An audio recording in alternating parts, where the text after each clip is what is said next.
Este es el primer vídeo de la unidad didáctica 3, Evaluación energética de sistemas de distribución térmica.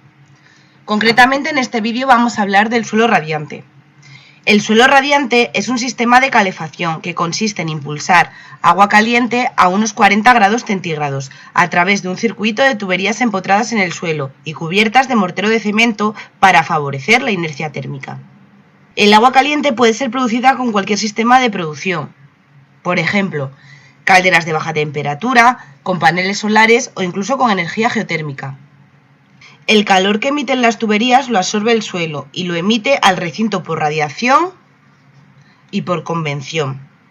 Si en lugar de agua caliente circulase agua fría, el suelo radiante podría convertirse en un suelo refrescante y ser utilizado para climatizar un local en verano.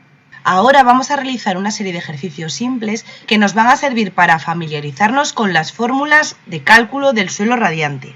Este primer ejercicio nos pide determinar el calor máximo que puede disipar un suelo radiante por unidad de tiempo y de superficie si la temperatura interior de diseño es de 20 grados centígrados y la temperatura máxima del suelo es de 29 grados centígrados. Considera el coeficiente de transmisión H igual a 11,5 vatio partido de metro cuadrado por Kelvin. La expresión que vamos a tener que utilizar es la expresión que aparece en pantalla. En esta expresión vamos a tener en cuenta que Q es la potencia por unidad de superficie en vatio partido de metro cuadrado. TMS es la temperatura media de la superficie del pavimento.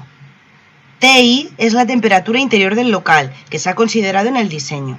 Y H representa el coeficiente de transmisión de calor del suelo por radiación y conducción, que suele oscilar entre unos 10 y 12 vatios partido de metro cuadrado por Kelvin. Por lo tanto, este primer ejercicio es muy fácil, ya que simplemente tenemos que sustituir cada una de las incógnitas por los valores de nuestro enunciado.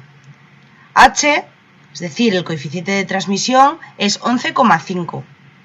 La temperatura interior de diseño es 20 grados y la temperatura máxima del suelo es 20. Si ordenamos estos datos, nos dará que Q es igual a 11,5 por la diferencia de 29 menos 20, que nos va a dar un valor de 103,5 vatio partido de metro cuadrado. Este segundo ejercicio que vamos a hacer es un poquito más complejo. El enunciado dice: el suelo radiante de un local de 30 metros cuadrados tiene un espesor de 1,5 centímetros de baldosa de grés, cuyo coeficiente de transmisión es de lambda 1 igual a 1,15 vatio partido de metro. Si el coeficiente de transmisión es H igual a 11,5 vatio partido de metro cuadrado Kelvin y la temperatura interior de diseño es de 23 grados, ¿cuál será la temperatura media del agua si la carga térmica que se necesita cubrir es de 2300 vatios? Lo primero que tenemos que saber es que la demanda térmica del local puede alcanzarse modificando adecuadamente la temperatura de agua de impulsión. Normalmente vamos a considerar que entre el agua de impulsión y la del retorno hay una diferencia de 10 grados centígrados. La temperatura media del agua se puede hallar a partir de la demanda térmica de la temperatura del diseño y del coeficiente de transmisión Ka de la capacidad superficial del pavimento. Este valor se puede determinar si se conoce la conductividad del material y el coeficiente de transmisión del suelo H. Es decir, estamos en este caso. Necesitamos calcular Ka y para ello vamos a necesitar X1 y lambda 1, que son dos datos del enunciado, ya que X1 es el espesor de la capa y lambda 1 el coeficiente de conductividad del material. Como ya sabíamos, H es el coeficiente de transmisión del suelo por convección y radiación. Por lo tanto, para calcular la temperatura media la podemos calcular a partir de esta expresión. Q es igual a Ka, es decir, el coeficiente de transmisión, por la temperatura media del agua menos la temperatura de impulsión. Y de aquí despejaríamos la temperatura media del agua. Vamos a realizar ahora el ejercicio de manera analítica. Lo primero que tenemos que hacer es despejar de esta fórmula el coeficiente de transmisión Ka, como se indica en pantalla. Una vez que tenemos la fórmula despejada, simplemente tenemos que ir sustituyendo las incógnitas por los datos de nuestro enunciado. Por lo tanto, nuestra fórmula quedará 1 partido entre el espesor de la baldosa, que tenemos que tener en cuenta que aquí está en centímetros, pero siempre vamos a trabajar en metros y por lo tanto 0,015.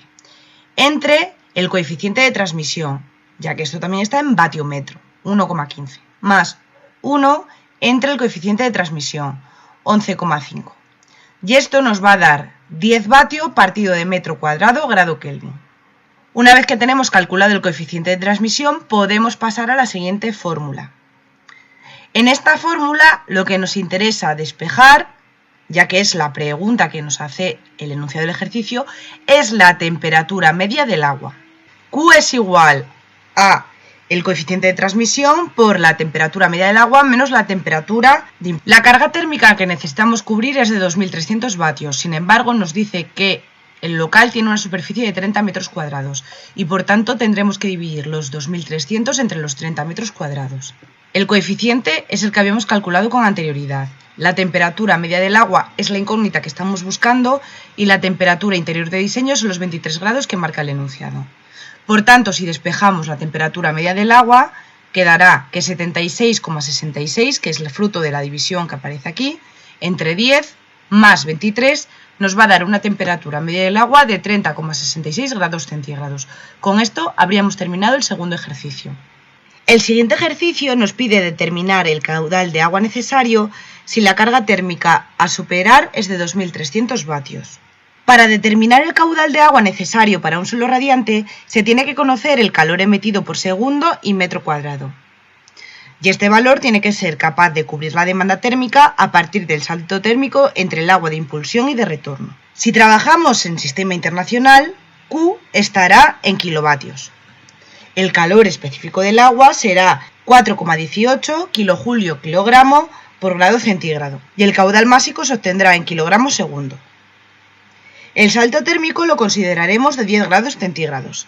De esta manera podemos afirmar que dividiendo la carga térmica en kilovatios por 41,8 podemos hallar el caudal en kilogramos segundo.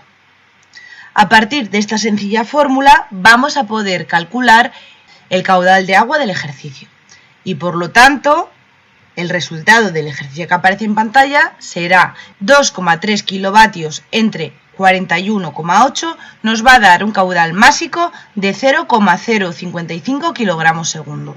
Este es el último ejercicio que vamos a ver en este vídeo. Nos dice, un apartamento se quiere calefactar con suelo radiante.